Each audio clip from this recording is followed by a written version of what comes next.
Okay, cool.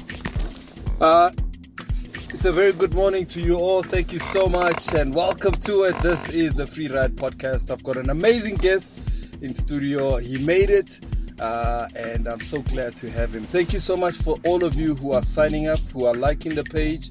Continue to subscribe. Let's get this page growing, people. My guest today is an ultimate man who is doing so many amazing stuff. He's a wrestler. He's my friend. I've known him for years.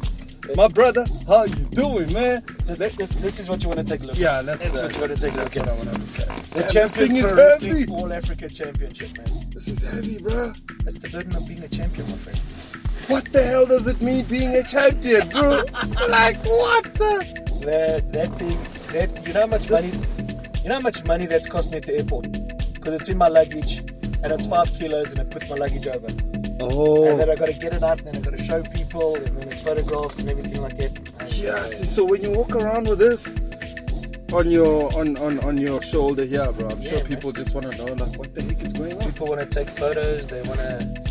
This is amazing, bro. They want to have a go, man. Which is cool. I've never held a belt of a champion before. Yeah. Okay, so wait. My guest today is Donovan. And Donovan LOUDMOUth, my brother, welcome to the show. Thank you very much, my man. It's a pleasure to be here. Yeah. Let's get on with this one first because it's right in front of my eyes. So you're a champion. You're an African wrestling champion. All Africa wrestling champion, man. All African wrestling champion. What does that mean, bro? Man, you beat everybody. Well, I've beaten some significant amounts of guys. I've been champion for over 3 years. For over 3 years. Over 3 years, I've defended that title. 52 times. 52 times? 52 times, yeah. Wait. Okay, so over 3 years, it was 52 times that you had to fight to defend it. Yeah. So now, okay, so this is amazing, bro. This is 5 kilograms heavy. Yeah.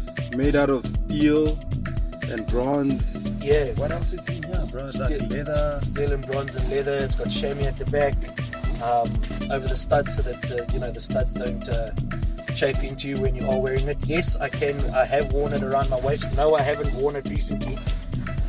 Dad needs to go on a crash dive. Oh, okay. It doesn't fit. COVID created all of this. COVID created a situation where I saw everything that I ate. Everything that I saw. Oh, shucks. Yeah. And then some of the things that I didn't see, I ended up eating too. You were like, they're right there, and I know they're there. Yeah, that's it, man. That's it. Yeah. Let's introduce you to everyone, brother. Before we get on to talk about everything that you do, that's what we normally do here. We know that people are professionals, do all sorts of things, but we want to know who the real them are. Because, often people want to hide behind the titles. Oh, yeah. But we're vulnerable, we're easy. You're a tough guy who beats everyone, but I'm sure you've got some vulnerabilities about you. Oh, man, we were just talking earlier about my cat being knocked over. Yeah. I didn't sleep the night because I wanted to make sure that he was okay, And it's so crazy because you're like such a tough guy, and then all of a sudden a cat is like putting you out, dog. It's my boy. And it's a kitten. It's my boy. He's a cat, but he's my dog. Yeah, he's your dog. Yeah. He doesn't know it yet. Yeah, no, he knows too. He sort of knows it. Yeah. When everybody tries and picks him up and cuddles him and things like this, then he tries and moves away. When I pick him up and I give him a little tummy rub, a little tickle around the chin, he respects now. He respects the game. He stays. He takes the tickle. He's like, he's my guy. He can do this. Nobody else can. There we go. So who's Donovan? Man, that's an interesting question. Yeah. Because after 42 years, I still don't know. Yeah. Happy belated birthday, by the way. Thank you very much. Yeah, it was on Tuesday? Last week. The 19th of May. Last week Tuesday. Oh, okay. So, after 42 years, I've landed up in a situation where I've been told that I'm being retrenched from my company. They're closing the department down. I've been in finance for 6 years. I was in advertising sales for 8 years before that. Yeah. It's difficult to try and define yourself when you wear so many hats. What are you a professional wrestler? Are you a father? Are you my mom's still alive? Are you still a child? You're 42 years old. You still say yes, mom, no, mom. You still respect her game. And So- you do respect her, huh? Damn. So when mom calls, you run. Man, my mother's about 4'6", 4'7". Okay. She turned around the one day and said, "You know, I know where you sleep. I'll kill you in your sleep." Ha! She said straight, "I'll kill you with a sock full of hammers." And it wasn't like, "Haha, mom, whatever." I was like, "Yeah, You're like, I believe you. yeah, I believe you. I believe you 100%." And I'm not gonna play around. There is I detected no lies in what she said. Yeah. But so where were you born and raised, brother? Man, I am a West Rand boy. To Yeah. my soul. I was born in Florida. I was raised in Florida. I've been to London. I've been all over Africa. The West Rand is my home, man. Florida's my home. I think the furthest I've ever moved away from Florida itself, maybe 8 kilometers. Maybe. I moved to Discovery once. That was it. So born and bred here, and then you went to schools where? Discovery Primary School, Yeah. and then Westridge High School. Oh, you're Westridge High School Yeah, boy. I'm a Westridge boy, man. I'm a Westridge boy. The West Rand used to be good though, eh? Yeah, not all of us could have gone to Parkies, man. Yeah. So, Yeah. Did you feel bad about not going to Parkies? Did you really want to go there?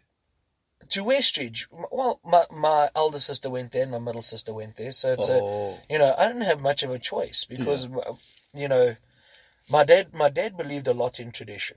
You know, everybody, when you met family members, no matter who they were uncle and aunt. Yeah. Yeah. When he introduced his friends, this was Uncle Johnny and Auntie Sorry, Yeah. Yeah. My dad was big on tradition. So the eldest daughter went to Westridge. My middle sister went to Westridge. I went to Westridge. Oh, okay. There was no negotiation. There was it wasn't even thought of. Yeah. They're like, you're going to Westridge. I'm like, cool, whatever. Yeah. And how was school, bro? Like, did you find it hard at school? I was bullied Yes. because I was a scrawny blonde kid who wore glasses, and that I didn't come from money. I didn't come from Willow Park or Helder Crane or Linden or any of those places. I came from Florida, man. Yeah. And when they say on the wrong side of the tracks, I was on the wrong side of the tracks. You saw my place now. Yeah. People didn't like it. Wait a minute. So, based on where you come from, you get judged on the basis of that. Was it difficult for you? Hell yeah. Yeah. Plus, on top of it, my dad was partners in a spare shop in Westbury. What? In Westbury, dude. You know where the Bimbos used to be? Yeah. In that shopping centre, there was the Bimbos, and next door to it was the Midas. Oh. My dad and his brother started that Midas. And then another friend of theirs had the Shell garage on the corner, Curtin and Sons. Yes. Now, the great thing about Curtin and Sons, man, that's where Brenda Fussy got her start. Oh. Because at that junction, at Commander and Commissioner Street, at that junction where the garage is, two schools converge at that same point. Of course, yeah. So what Brenda did was she would go and set up her music and her band and everything like this. And on Friday afternoons, she would go there and she would perform. Brenda Fussy. And she would saw her. She would sell her cassettes to the school kids. That's how she got popular, man. Brenda was a nice lady, man. I'm sad she's gone. Oh, my word. So you've been exposed to like racial... Like you were exposed to like meeting black people, colored people at a very young age. Yeah, man. So race wasn't much of an issue for you. Never was, never will be. But did you feel any form of discrimination from anyone on the basis that you were a white guy at that time? No. Never. Because of where I was and what my dad and what my dad's brother and the guy that owned that garage did in the community. Okay. I was never marginalized. I was never excluded because of the color of my skin or my blonde hair or my green eyes or anything like that. Everybody was cool to me, and I was cool to everybody. Oh, so where the problem was at school? The problem was at school because around white people. Can you believe? So they say, damn ass white people, man. What? Like, because obviously, when it comes to race talks, like. A whole lot of us black people, we're like so sensitive about it. We're like, and I always want people to talk about race without feeling like you know, like you're a victim or you're a perpetrator or like you've been labeled as a perpetrator or anything like that. You know what the thing is, Sipo? I'm going to be perfectly honest with you.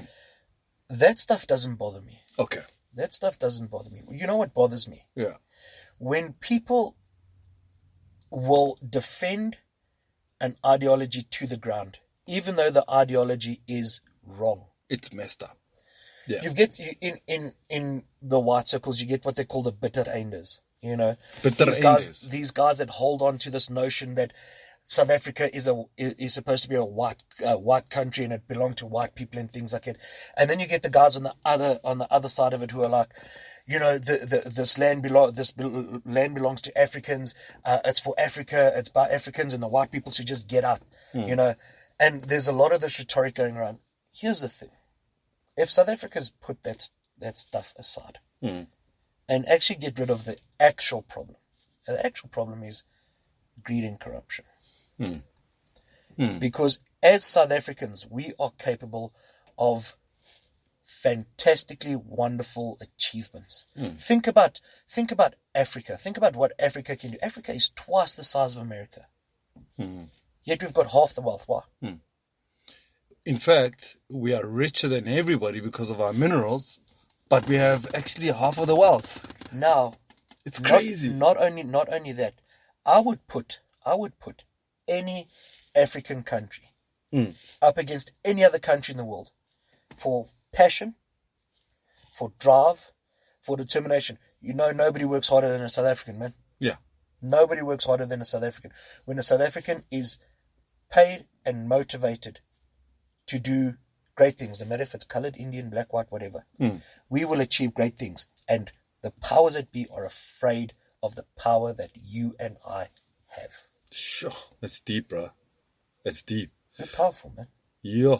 Do you They think know it? We don't know it. Oh, so we don't know it. We don't know it. Is it because they have used divide and rule to rule and divide us as a society? It's been a system. I mean, apartheid was also like a system that was used to divide and rule people and create fear and create us to dislike each other. That's it, man. That's it. So now you're saying the powers that be now is using more or less similar tactics to divide and rule us. Think about what happened with the Mfakani and the Defakani. Okay. The segregation of one tribe from another tribe. Okay. South Africa is rooted in division. For sure. Our history is about division. Our history is about division. Yeah. Our history is not about... We talk about Ubuntu. Yeah. Our history is not about Ubuntu. Communities are about Ubuntu. Yeah. Ubuntu. Yeah. Our history is about division. The Zulus, the Xhosas, the Pedi, Sepedi, whatever it may be. Yeah. Everybody has to be divided. It's true. The Boers wanted Transvaal and the Free State. The Zulus wanted KwaZulu-Natal. The Dutch and the English wanted the Cape. Now imagine what would have happened if everybody got together and said, you know what? We're going to put all that stuff from the pot. From right now, how are we going to build each other? And we don't have that ingrained in us. Our history is ingrained in division. So why not keep us divided? So do you think the Rainbow Nation, the 1994 promises, the elections of was it a fallacy? Do you think it was just a pipe dream to say we are overcoming and we are destroying the walls of apartheid? Now we're coming into democracy, freedom, the Rainbow Nation. Was it a fallacy? It's difficult to say because the idea was good. Okay. The implementation was bad. What happened in Germany after World War II? They sat down with their children and they explained to them the whole situation about the Holocaust and about Nazis and things like that. They said, we could not repeat what we did there. We have to change. Was any of that done here? No. It was just, here's the country, we're changing from one system to another system, which is great, which is perfect. It is a beautiful thing to happen. But the new system is the same as the old system. It's like wearing a sort of different pair of shoes, but you haven't changed your socks. Just The dirt is still there. Hmm. You're just putting a different gloss on it. We were, what in my mind, what should have happened is they should have sat everybody down and said, "Hey, listen here. This is what apartheid did. It was bad. It was the most evil of evil things that should never happen again. This is how we can prevent it from not happening again." Mm. Well, they did sit down. They had a CODESA, they had a Truth and Reconciliation, they had a constitution drawn up after that. I just don't know what happened after, years after all of that was introduced. When you don't uphold the ideas that you put forward, Okay. when you don't stick to those ideas, Yeah. what did Nelson Mandela say? Never, never, and never again shall we have in this country oppression by one another. But now we've got oppression on people of the same color. Because now the haves cannot provide for the have-nots because the haves have taken everything. The Zondo Commission has put their 4-part thing together. 41 trillion rand has disappeared from South Africa. What could you have done? What could we have done? 41 trillion. What could we have done as a nation? Do you think informal settlements will happen? Would have been a thing? They could have been eradicated. The Millennium Development Goals of 2010 were not met. They were stretched out to 2016, I think. That didn't happen. Like, Keep counting, man. Keep counting. Yeah. 41 trillion lost. Is that how much money? 41 trillion. 41 trillion rand stolen. Now think about it. Huh. Baragwanath is the biggest hospital in the Southern Hemisphere. It's one of the most underfunded hospitals in the Southern Hemisphere. Absolutely. Your public hospitals, what would 41 trillion rand have done to a clinic in Shoshanguve or in Meadowlands? They're just by the Orlando Stadium. There was a beautiful clinic there. What happened to it? Man, it wasn't kept up. It wasn't maintained. It's standing open, serving a community. How many times have you seen kids from Pimville going to school in Constantia Kloof? Because the schools in Pimville, there's no school, there's no infrastructure. I mean, I had to leave George Khoza High School back in 1994 looking to get into Parkies because at the time the school infrastructure was poor. And if I go back to the same school, they're in the same boat. Nothing has changed after so many years. Here's the thing: they want the redistribution of land. How much land do you think 41 trillion rand could have bought? Yeah. When you travel to Krugersdorp and you see those informal settlements there on the Mandams, soil that has been treated with cyanide. That cyanide is in the groundwater. You drink that water, you are getting cyanide poisoning. And our clinics are actually, like, if you look at clinics where all these mine dumps are, like, people are sick around those clinics from the dust, from their eyes and their chest, and it's like they've got all sorts of problems. And you're quite right. Now, you know, where my challenge is that if you look at corruption, mismanagement of money, the problem is I don't think that corruption is being dealt with from all sectors properly. Like, for instance, money is in a bank, right? It leaves the state bank. The bank that the state uses could be Nedbank, FNB, all of that. It leaves treasury, it goes to a province. The province, department pays an individual who gets a tender. That individual does not get money in his pockets. It goes into his account. So the bank takes all... Imagine there's $1 billion that leaves treasury. It goes to a department. By the time it gets to a guy, maybe the tender is like 600 million. The bank is been taking this charges of the money being transferred from one account to the other until it gets to this guy. This guy then says, okay, I get a 600 million tender or $1 billion tender. He then The money goes into his account. He then transfers from his account to people he has to pay off. Right? Oh, yeah. Nobody goes to their bank and say, let's look at this 41 trillion and let's trace it from the bank side. Yeah. Now, we as Africa are suffering from something called economic colonization. Okay.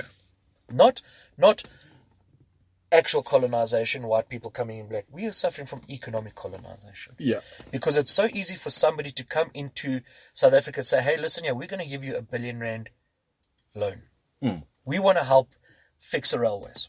We'll give you R1 billion loan. But I'm going to give you an extra 100 million rand to make sure that my R1 billion is the R1 billion that you choose.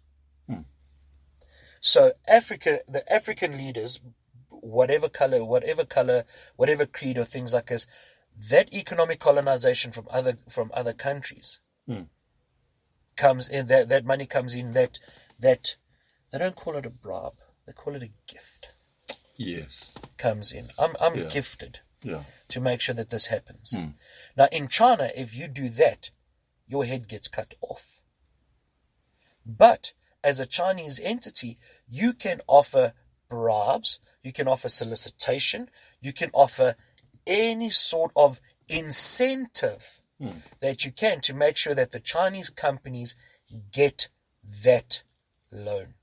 Now, what's to stop South Africa from saying, okay, we don't have the death penalty because we are a nation of forgiveness. But if you are caught stealing copper cables, or if you are caught taking 100 million rand bribe to get R1 billion rand tender, what's to stop them from charging you from treason? Because now you're stealing that money that's in a tender. That tender goes to your sons and daughter catching the train to school. Your grandmother catching the train to get her SASSA pension. A taxi hits a pothole and rolls, 18 people die. Why is there a pothole in the road?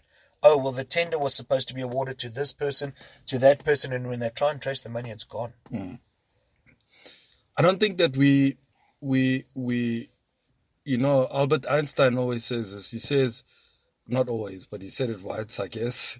He says the mind that created this problem cannot be expected to solve it. No. Now, it then begs me to think of this, that so we know we have problems as Africans. We know we have problems as South Africa. Who is expected to solve them? Because the guys who created this mess are still in charge. An excellent point was made last night. Okay, not that mine is not, No, yours is a very excellent point, and I'm listening to it. An African lady on TikTok said, you cannot, as a minister, have on your CV, I was a freedom fighter. Okay. A freedom fighter to have fought and suffered for your country is the greatest honor you can have as a person. To suffer the indignity and the humiliation that some of these people went through, it is an honor to walk out of it the other side and say, I stood up for myself and I stood up for what I believe in. That is a great thing. But does it make you capable of running a department? Possibly not. Possibly not. But what's to stop you from being involved in a department where the head of the Department of Education was an educator? The head of policing was an actual policeman who knows where the problems are and how to fix them. Those things are great, and we should celebrate those people who fought for the freedom of this country. But there comes a time where we need to take that and put it in a box and treasure that box. And the rest of the problems get left to people who actually know how to fix them. And I'm sorry, if you are 75 years old, 76 years old, and you are a minister and you've been a minister for 15, 20 years, I'm sorry, it is time for you to go, because your ideas are 20 years ago's ideas, not now's ideas. But it's strange you should say that, because the very same China that you praise, that, they'll cut off your head if you steal and all of that, The Chinese president has been in power for almost 20 years. He should go. And he's not about to move. And if you look at the guy below him, has also equally been in the system for 20, 30 years. So, in fact, there are very few or no under 35s leading the Chinese Communist Party. How many world leaders do you know that are between the ages of 35 and 45? I think Macron is pretty much the only leader that I know that. And how can you look the French president? How can you look up to Macron? Because he's got a wife and a mistress. Oh yeah, I didn't know about the mistress. I'm like, what? Yeah, man. I thought he got a wife only. No, what? Man, he's French. Of course he's got a mistress. Yeah. No, it makes sense. So here's the thing. 2008's problems. Yeah. Are not 2018's problems.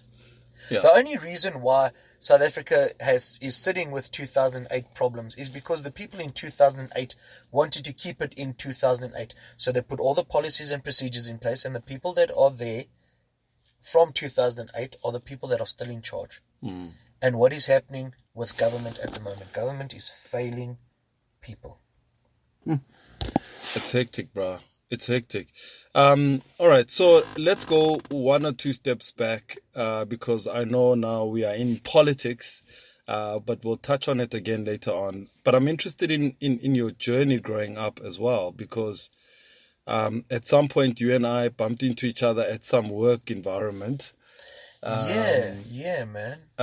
It was we were selling cartridges. No. It was. I was selling cell phones at the Voda shop in Westgate. Yes. Yeah, and then you pulled me into to iTech North. To iTech, yes. And then, man, I just couldn't get to grips with selling copiers, man. Yo, but remember how tough it was, bro. That was hard, man. Yo, that was hard. And then from moving from there, you obviously must have moved to like a few other companies in between. Man, sales in general. Yeah, man, I must have had about 20, 25 jobs. But salespeople don't stick around. Salespeople don't stick around, man, because it's also you want the BBD, the bigger better deal. Is it that, and is it also the comm structure? Is it well, I guess that includes the comm structure, or is it a service or a product thing, or a better return for you as a salesperson? It was the easiest job to get. Okay. Because I come from a very poor family. Mm. I come from a very poor family. I did not have the opportunity to go and study. I could have gone to go and study. I didn't. Yeah. Because at that point in time, there just was no money around. Sure. So it was easy for me to get a job in sales to try and save up. Mm. But you know what it's like. You're a young guy, 20, 21, 22. You're making okay money, but your friends are always making better money than you. Mm. Mm. So you're always looking after the bigger things so that you can keep up with your friends instead of focusing on yourself. Oh. Now that's the biggest thing that if I could go back and talk to myself, there's the 17-year-old Donovan. Yeah. I'd be like, you know what? Your friends are not going to be around forever. Yeah. Friends come and go. They phase in and out of your life. They come in, they go out, they stick around, they don't stick around, whatever it may be. Mm. Your education is the way that you are going to further yourself. And it's not just going to school and getting a degree. Mm. It's about going to another country and experiencing that culture, working there for a year. Mm. It's about going into a field that you love, spending time in that, and then taking 2 years and doing something totally different. Mm. Mm. It's about experience, because you can learn from a textbook. Mm. You can learn all you can from a textbook, but nothing kicks your backside more than a life lesson. You will learn more from failing than you will from succeeding. And these people that go out there and then they become accountants and they get their dream job and they get their dream car and everything like that, that is awesome. That is great. It's a good thing. It's a good thing to strive for. Mm. It's a good thing to strive for. Mm. But nothing taught me better Mm. than failing. Mm. Because you learn so much more about yourself from failing than you do about yourself from succeeding. Because failure builds character. It's so true, man. Oh, my goodness. My brother, I want us to take you for a ride. Once again, I'm here to pick you up with Mr. President, and we're going to take a quick break. When we come back, we're looking at your journey, especially how you started into wrestling. But you have been dropping some pearls of wisdom there, brother. Has failure taught you that? It's in the beard, man. Oh, is it in the beard? It's in the beard. The first thing I saw you was like you were surprised how grey I was. Was it hard, like looking at yourself going grey, bro? Man, look, a few years ago, 2018, we were in Port Elizabeth doing one of our big wrestling shows. And we were out the whole night drinking and celebrating and doing the business. And we had international wrestlers coming over and things like that. It was a great party. And I stopped drinking at 5 o'clock in the morning, and I had an hour's sleep, and I got up, and I went to the mirror, and I said, and I looked at it, I said, who the hell is this? Yeah.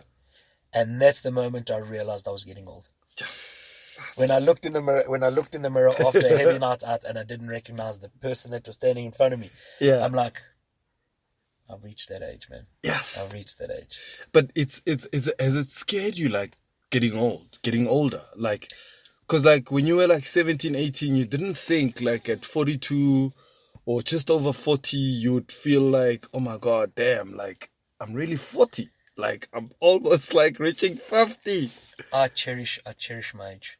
Oh really? Yeah. I cherish my age because cool. I may not be the richest person in the world. I may not be the smartest person in the world. I may not be the best. Hell, I might not even be the best professional wrestler in this car. You never know. Yeah. But you know what? I have learned, and you are absolutely right, I learned more from not succeeding than I've learned from succeeding. And the wisdom that comes from that, you cannot buy. You cannot buy peace of mind. Yeah. You can buy cars, man. You can buy houses, you can buy women, you can buy whatever you want. There is nothing in this world like peace of mind. And if you don't know how to create it, you can't buy it. Exactly. Like there's no price to it. And what do we do when we're unfulfilled? We try and get things in our life that will fulfill us. Alcohol, drugs, loose women, more cars, more houses, more clothes. More houses, strip joints, you name it. You try and fill that gap. Yes. And that gap doesn't get filled because it's an empty hole, and the only thing that will fill that hole is knowledge and peace.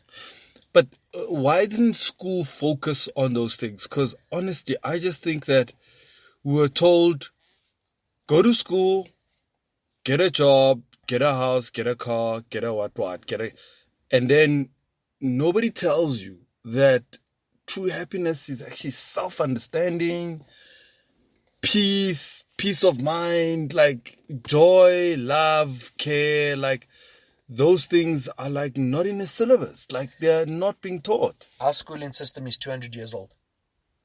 The way we are taught is a way that they started teaching kids in the Victorian times. Nothing has prepared Africans. They're talking about the 4th industrial wave and the 5th industrial wave and things like that. People don't care about that. People are trying to find jobs. People are trying to find food. Exactly. They're trying to find... School is an impractical way to get practical knowledge. My son said something heavy this morning. He didn't want to go to school, dog. He's like, you know what? What did he say? I'm trying to find the words. He's like, school is like one place where they brain... It's like he says, it's a brainwash factory. 100%. He's 11 years old. He's like, Dad, school is a brainwash factory. I'm like, son, education is important. He's like, yeah, but school is a brainwash factory. So then I started thinking, I'm like, okay, there's a difference between education and school. Oh, yeah. School didn't teach us how to do taxes, right? No, it didn't.